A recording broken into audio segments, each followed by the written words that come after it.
Au regard des massacres et des exécutions sommaires qu'ils continuent de perpétrer sur notre sol, nous en appelons à des sanctions dissuasives pour permettre de restaurer l'ordre et la sécurité et protéger ainsi des milliers de Congolais vivant à Goma, Bukavu et dans d'autres localités sous occupation. Nous continuons à ce jour d'enterrer les morts que nous n'avons pas cessé de dénombrer et de compter, des millions de déplacés sans abri dont la plupart des camps ont été détruits par les forces d'occupation. La situation sécuritaire et humanitaire dans l'est de la République démocratique du Congo a atteint des niveaux alarmants.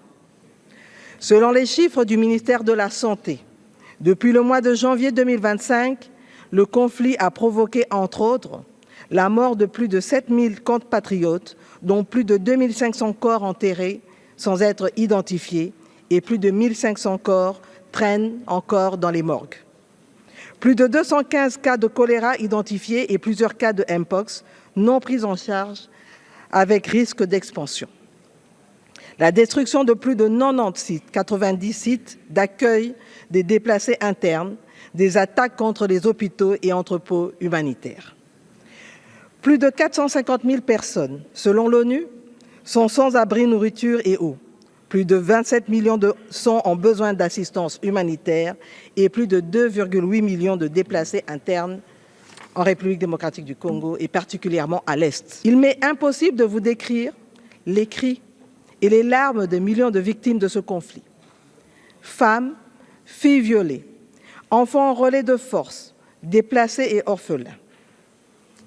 En outre, les défenseurs des droits de l'homme, les journalistes, les artistes, témoins de cette tragédie à l'Est, n'ont pas le droit de la raconter. Ceci nécessite une réponse internationale renforcée et coordonnée.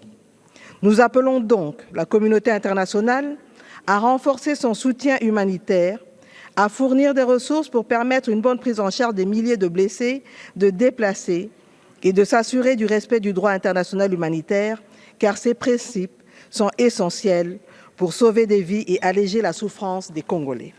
L'histoire nous jugera implacablement si nous ne faisons rien pour mettre fin au conflit en République démocratique du Congo et dans d'autres parties du monde, conflits qui ne font que raviver la flamme de l'ignominie et tournent en dérision les principes et buts sacro-saints de notre organisation que sont la paix, le développement et les droits de l'homme.